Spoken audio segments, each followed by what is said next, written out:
أعوذ بالله من الشيطان الرجيم. بسم الله الرحمن الرحيم. الحمد لله رب العالمين الرحمن الرحيم مالك يوم الدين. إياك نعبد وإياك نستعين. اهدنا الصراط المستقيم صراط الذين أنعمت عليهم غير المغضوب عليهم ولا الضالين آمين. لن تنالوا البر حتى تنفقوا مما تحبون وما تنفقوا من شيء فإن الله به عليم. كل الطعام كان حلا لبني إسرائيل إلا ما حرم إسرائيل على نفسه من قبل أن تنزل التوراة. قل فاتوا بالتوراة فاتلوها إن كنتم صادقين. فمن افترى على الله الكذب من بعد ذلك فأولئك هم الظالمون. قل صدق الله فاتبعوا ملة إبراهيم حنيفا وما كان من المشركين. إن أول بيت وضع للناس الذي ببكة مباركا وهدى للعالمين فيه آيات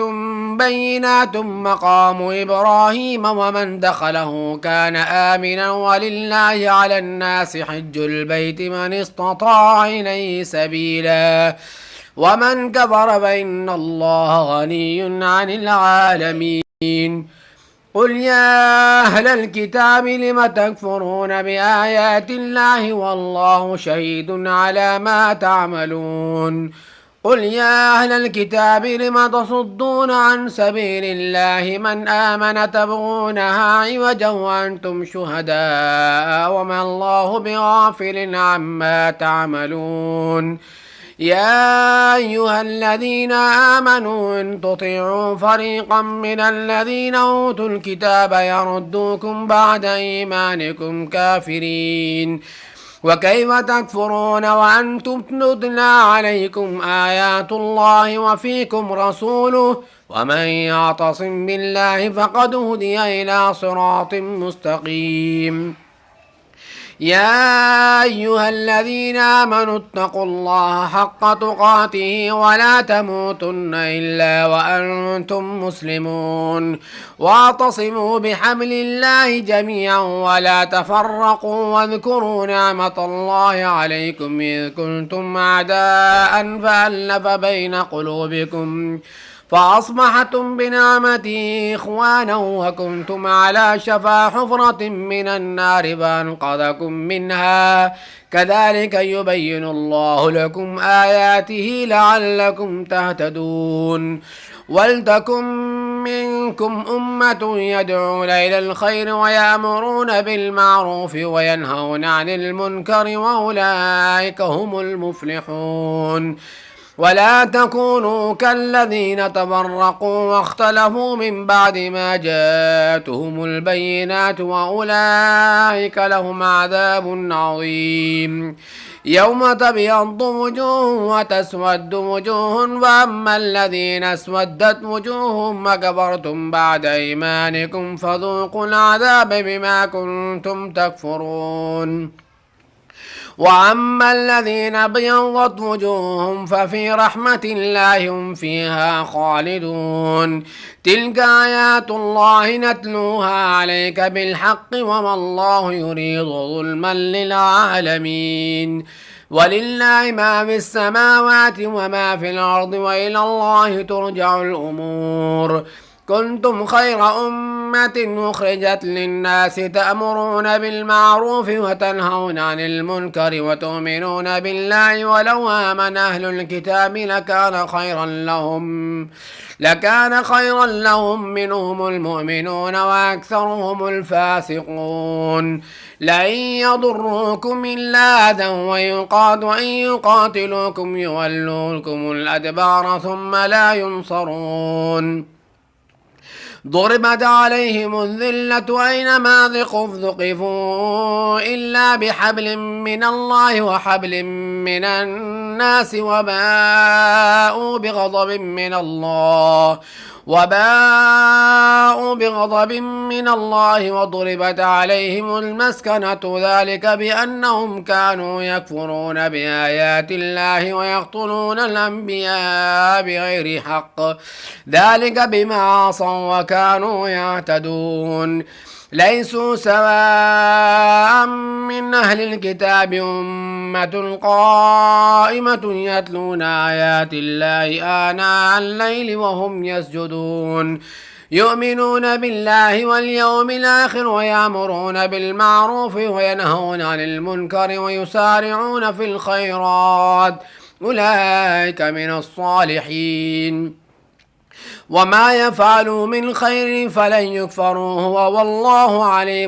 عليم بالمتقين إن الذين كفروا لن تغني عنهم أموالهم ولا أولادهم من الله شيئا وأولئك أصحاب النار هم فيها خالدون مثل ما ينفقون في هذه الحياة الدنيا كمثل ريح فيها صر أصابت حرث قوم ظلموا أنفسهم فهلكته وما ظلمهم الله ولكن أنفسهم يظلمون يا أيها الذين آمنوا لا تتخذوا بطانة من دونكم لا يالونكم خبالا ودوا ما عنتم قد بدت البغضاء من أفواههم وما تخفي صدورهم أكبر قد بينا لكم الآيات إن كنتم تعقلون ها أنتم أولئك تحبونهم ولا يحبونكم وتؤمنون بالكتاب كله وإذا لقوكم قالوا آمنا وإذا خلوا عضوا عليكم الأنامل من الغيظ قل موتوا بغيظكم إن الله عليم بذات الصدور إن تمسسكم حسنة تسؤهم وإن تصبكم سيئة يفرحوا بها وإن تصبروا وتتقوا لا يضركم كيدهم شيئا إن الله بما يعملون محيط وإذا غدوت من أهلك تبوئ المؤمنين مقاعد للقتال والله سميع عليم إذ همت طائفتان منكم أن تفشلا والله وليهما وعلى الله فليتوكل المؤمنون ولقد نصركم الله ببدر وأنتم أذلة فاتقوا الله لعلكم تشكرون إذ تقول للمؤمنين ألن يكفيكم أن يمدكم ربكم ب3,000 من الملائكة منزلين بلى إن تصبروا وتتقوا وياتوكم من فورهم هذا يمددكم ربكم ب5,000 من الملائكة مسومين وما جعله الله إلا بشرى لكم ولتطمئن قلوبكم به وما النصر إلا من عند الله العزيز الحكيم ليقطع طرفا من الذين كفروا أو يكبتهم فينقلبوا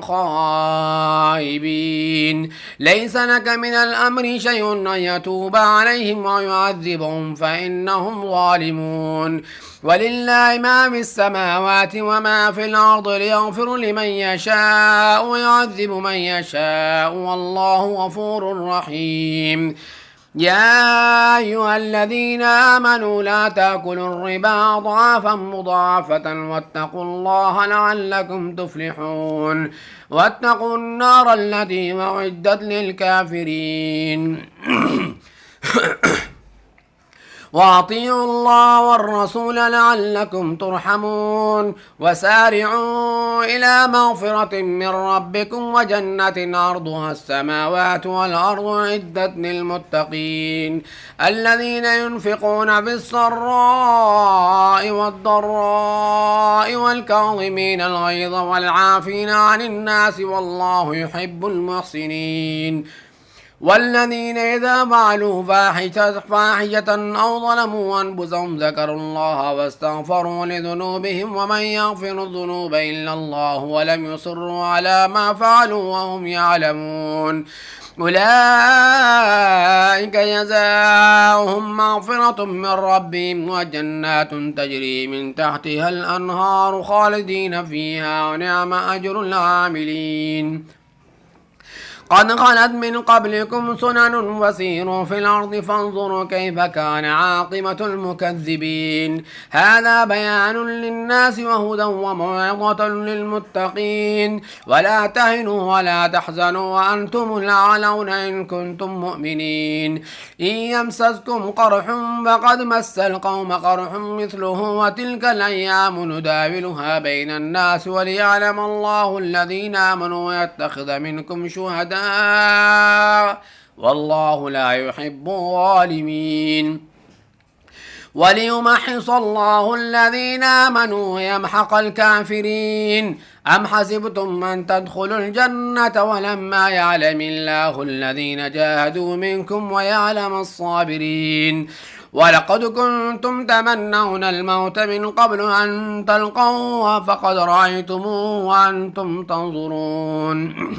وما محمد إلا رسول قد خلت من قبله الرسل أفإن مات أو قتل انقلبتم على أعقابكم ومن ينقلب على عقبيه فلن يضر الله شيئا وسيجزي الله الشاكرين وما كان لنفس أن تموت إلا بإذن الله كتابا مؤجلا ومن يرد ثواب الدنيا نؤتيه منها ومن يرد ثواب الآخرة نؤتيه منها وسنجزي الشاكرين وكأين من نبي قاتل معه ربيون كثير فما وهنوا لما أصابهم في سبيل الله وما ضعفوا وما استكانوا والله يحب الصابرين وما كان قولهم إلا أن قالوا ربنا اغفر لنا ذنوبنا وإسرافنا في أمرنا وثبت أقدامنا وانصرنا على القوم الكافرين فآتاهم الله ثواب الدنيا وحسن ثواب الآخرة والله يحب المحسنين يا أيها الذين آمنوا إن تطيعوا الذين كفروا يردوكم على أعقابكم فتنقلبوا خاسرين بل الله مولاكم وهو خير الناصرين سنلقي في قلوب الذين كفروا الرعب بما أشركوا بالله ما لم ينزل به سلطانا ومأواهم النار وبئس مثوى الظالمين ولقد صدقكم الله وعده إذ تحسونهم بإذنه حتى إذا فشلتم وتنازعتم في الأمر وعصيتم من بعد ما أراكم ما تحبون منكم من يريد الدنيا ومنكم من يريد الآخرة ثم صرفكم عنهم ليبتليكم ولقد عفا عنكم والله ذو فضل على المؤمنين إذ تصعدون ولا تلمون على أحد والرسول يدعوكم في أخراكم فأثابكم غما بغم لكي لا تحزنوا على ما فاتكم ولا ما أصابكم والله خبير بما تعملون ثم أنزل عليكم من بعد الغم أمنة نعاسا يغشى طائفة منكم وطائفة قد عمتهم أنفسهم يظنون بالله غير الحق ظن الجاهلية يقولون هل لنا من الأمر من شيء قل إن الأمر كله لله يخفون في أنفسهم ما لا يبدون لك يقولون لو كان لنا من الأمر شيء ما قتلنا هنا قل لو كنتم في بيوتكم لبرز الذين كتب عليهم القتل إلى مضاجعهم وليبتلي الله ما في صدوركم وليمحص ما في قلوبكم والله عليم بذات الصدور إن الذين تولوا منكم يوم التقى الجمعان إنما استزلهم الشيطان ببعض ما كسبوا ولقد عفى الله عنهم إن الله غفور حليم يا أيها الذين آمنوا لا تكونوا كالذين كفروا وقالوا لإخوانهم إذا ضربوا في الأرض أو كانوا غزا لو كانوا عندنا ما ماتوا وما قتلوا ليجعل الله ذلك حسرة في قلوبهم والله يحيي ويميت والله بما تعملون بصير ولئن قتلتم في سبيل الله أو متم لمغفرة من الله ورحمة خير مما يجمعون ولئن متم أو قتلتم لإلى الله تحشرون فبما رحمة من الله لنت لهم ولو كنت فظا غليظ القلب لانفضوا من حولك فاعف عنهم واستغفر لهم وشاورهم في الأمر فإذا عزمت وتوكل على الله إن الله يحب المتوكلين إن ينصركم الله فلا غالب لكم وإن يخذلكم فمن ذا الذي ينصركم من بعده وعلى الله فليتوكل المؤمنون وما كان نبي أن يغل ومن يغل يأت بما غل يوم القيامة ثم توفى كل نفس ما كسبت وهم لا يظلمون أفمن اتبع رضوان الله كمن باء بسخط من الله ومأواه جهنم وبئس المصير هم درجات عند الله والله بصير بما يعملون لقد من الله على المؤمنين إذ بعث بهم رسولا من أنفسهم يتلو عليهم آياته ويزكيهم ويعلمهم الكتاب والحكمة وإن كانوا من قبل لفي ضلال مبين أولما أصابتكم مصيبة قد أصبتم مثليها قلتم أن هذا قل هو من عند أنفسكم إن الله على كل شيء قدير وما أصابكم يوم التقى الجمعان فبإذن الله وليعلم الذين نافقوا وقيل لهم تعالوا قاتلوا في سبيل الله ادفعوا قالوا لو نعلم قتالا لاتبعناكم الكفر يومئذ أقرب منهم للإيمان يقولون بأفواههم ما ليس في قلوبهم والله أعلم بما يكتمون الذين قالوا لإخوانهم وقعدوا لو أطاعونا ما قتلوا قل فادرءوا عن أنفسكم الموت إن كنتم صادقين ولا تحسبن الذين قتلوا في سبيل الله أمواتا بل أحياء عند ربهم يرزقون فرحين بما آتاهم الله من فضله ويستبشرون بالذين لم يلحقوا بهم من خلفهم ألا خوف عليهم ولا هم يحزنون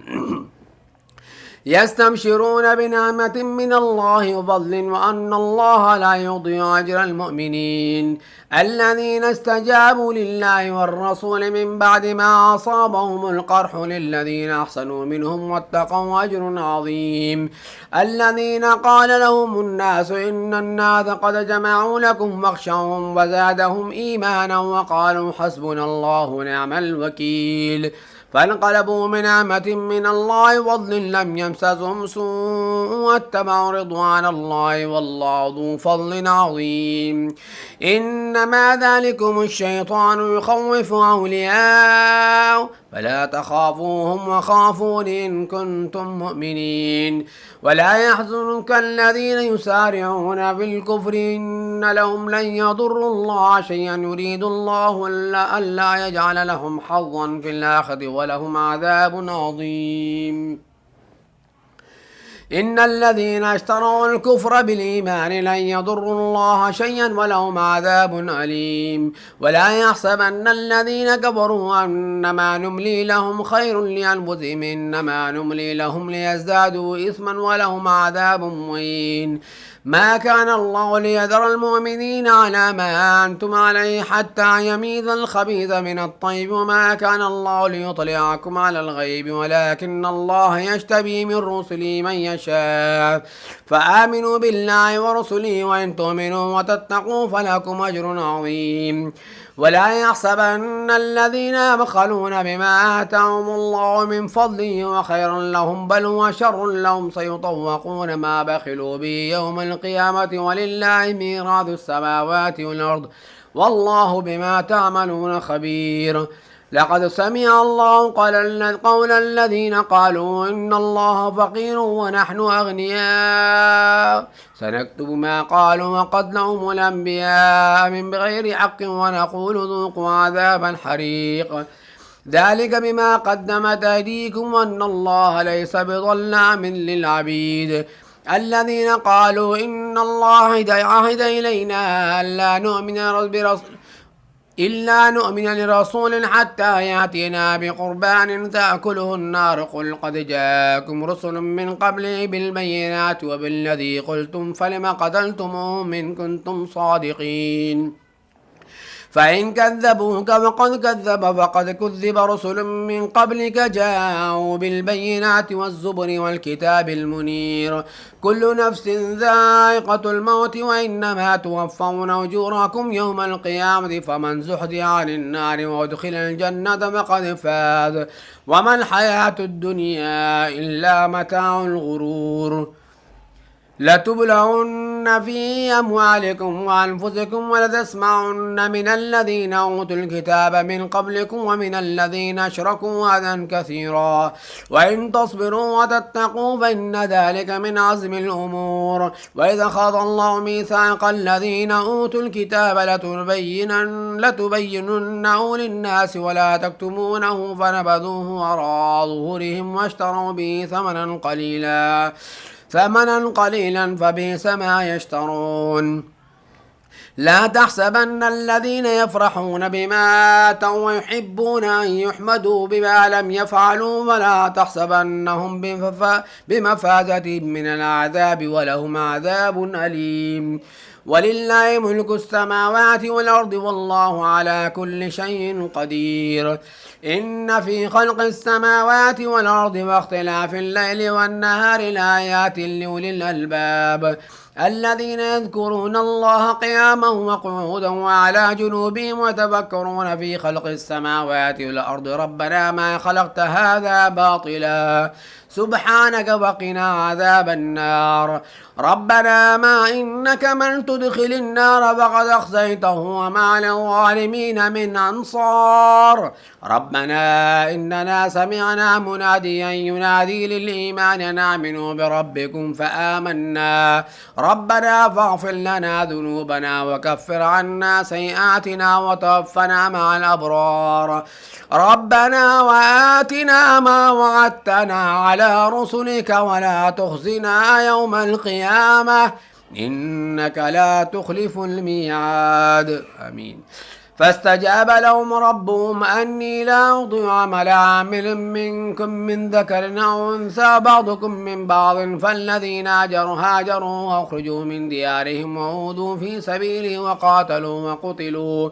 لو كفر عنهم سيئاتهم ولأدخلنهم جنات تجري من تحتها الأنهار ثوابا من عند الله والله عنده حسن الثواب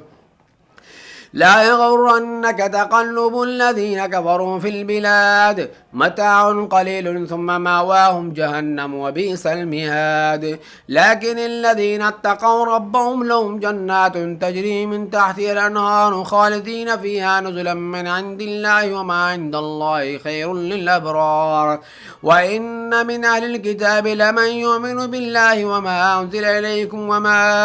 أنزل إليهم خاشعين لله لا يشترون بآيات الله ثمنا قليلا أولئك لهم أجرهم عند ربهم إن الله سريع الحساب يا أيها الذين آمنوا اصبروا وصابروا ورابطوا واتقوا الله لعلكم تفلحون بسم الله الرحمن الرحيم يا أيها الناس اتقوا ربكم الذي خلقكم من نفس واحدة وخلق منها زوجها وبث منهما رجالا كثيرا ونساء واتقوا الله الذي تسالون به والأرحام إن الله كان عليكم رقيبا وآتوا اليتامى أموالهم ولا تتبدلوا الخبيث بالطيب ولا تأكلوا أموالهم إلى أموالكم إنه كان كان حوبا كبيرا. وإن خفتم أن لا تقسطوا في اليتامى فانكحوا ما طاب لكم من النساء مثنى وثلاث ورباع، فإن خفتم أن لا تعدلوا فواحدة ما ملكت أيمانكم ذلك أدنى ألا تعولوا. وآتوا النساء صدقاتهن نحلة، فإن طبن لكم عن شيء منه نفسا فكلوه هنيئا مريئا. ولا تؤتوا السفهاء أموالكم التي جعل الله لكم قياما وارزقوهم فيها واكسوهم وقولوا لهم قولا معروفا. وابتلوا اليتامى حتى إذا بلغوا النكاح فإن آنستم منهم رشدا فادفعوا إليهم أموالهم ولا تأكلوها إسرافا وبدارا يكبروا. ومن كان غنيا فليستعفف ومن كان فريقا فليأكل بالمعروف. فإذا دفعتم إليهم أموالهم فاشهدوا عليهم وكفى بالله حسيبا. للرجال نصيب مما ترك الوالدان والأقربون وللنساء نصيب مما ترك الوالدان والأقربون مما قل منه أو كثر نصيبا مفروضا. وإذا حضر القسمة أولو القربى واليتامى والمساكين فارزقوهم منه وقولوا لهم قولا معروفا. وليخشى الذين ولو تركوا من خلفهم ذرية ضعافا خافوا عليهم وليتقوا الله وليقولوا قولا سديدا. إن الذين يأكلون أموال اليتامى ظلما إنما يأكلون في بطونهم نارا وسيصلون سعيرا. يوصيكم الله في أرحامكم للذكر مثل حظ الأنثيين فإن كن نساء فوق اثنتين فلهن ثلثا ما ترك وإن كانت واحدة فلها النصف ولأبويه لكل واحد منهما السدس مما ترك إن كان له ولد فإن لم يكن له ولد ورثه أبواه فلأمه الثلث فإن كان له إخوة ولأمه السدس من بعد وصية يوصي بها أو دين. آباؤكم وأبناؤكم لا تدرون أيهما أقرب لكم نفعا فريضة من الله إن الله كان عليما حكيما. ولكم نصف ما ترك أزواجكم إن لم يكن لهن ولد فإن كان لهن ولد فلكم الربع مما تركن ومن بعد وصية يوصين بها أو دين ولهن الربع مما تركتم إن لم يكن لكم ولد فإن كان لكم ولد فلهن الثمن مما تركتم من بعد وصية توصون بها أو دين إن كان رجل يورث كلالة وامرأة وله أخ أو أخت ولكل من واحد منهما السدس فإن كانوا أكثر من ذلك فهم شركاء في الثلث من بعد وصية يوصى بها أو دين غير مضار وصية من الله والله عليم حليم. تلك حدود الله ومن يطع الله ورسوله يدخله جنات تجري من تحتها الأنهار خالدين فيها وذلك الفوز العظيم. ومن يعص الله ورسوله ويتعد حدوده يدخله جنارا خالدا فيها وله عذاب مهين. والذين ياتين الفاحشة من نسائكم فاستشهدوا عليهن 4 منكم فإن شهدوا فامسكوهن في البيوت حتى يتوفاهن الموت ويجعل الله لهن سبيلا. والذين ياتيانها منكم فاذوهما فإن تابا وأصلحا فأعرضوا عنهما إن الله كان توابا رحيما. إنما التوبة على الله للذين يعملون السوء بجهالة ثم يتوبون من قريب فأولئك يتوب الله عليهم وكان الله عليما حكيما. وليست التوبة للذين يعملون السيئات حتى إذا حضر أحدهم الموت قال إني تبت الآن ولا الذين يموتون وهم كفار أولئك أعتدنا لهم عذابا أليما. يا أيها الذين آمنوا لا يحل لكم أن ترثوا النساء كرها ولا تعضلوهن لتذهبوا ببعض ما آتيتموهن إلا أن يأتين بفاحشة مبينة وعاشروهن بالمعروف وإن كرهتموهن فعسى أن تكرهوا شيئا ويجعل الله فيه خيرا كثيرا. وإن أردتم استبدال زوج مكان زوج وآتيتم إحداهن قنطارا فلا تأخذوا منه شيئا أو تأخذونه بهتانا وإثما مبينا. وكيف تأخذونه وقد أفضى بعضكم إلى بعض وأخذن منكم ميثاقا غليظا. ولا تنكحوا ما نكح آباؤكم من النساء إلا ما قد سلف فإنه كان فاحشة ومقتا وساء سبيلا. حرمت عليكم أمهاتكم وبناتكم وأخواتكم وعماتكم وخالاتكم وبنات الأخ وبنات الأخت وأمهاتكم اللاتي يرضعنكم وأخواتكم من الرضاعة وأمهات نسائكم وربائكم اللاتي في حجوركم من نسائكم اللاتي دخلتم بهن فإن لم تكونوا دخلتم بهن فلا جناح عليكم وحلائل أبنائكم الذين من أصلابكم وأن تجمعوا بين الأختين إلا ما قد سلف إن الله كان غفورا رحيما.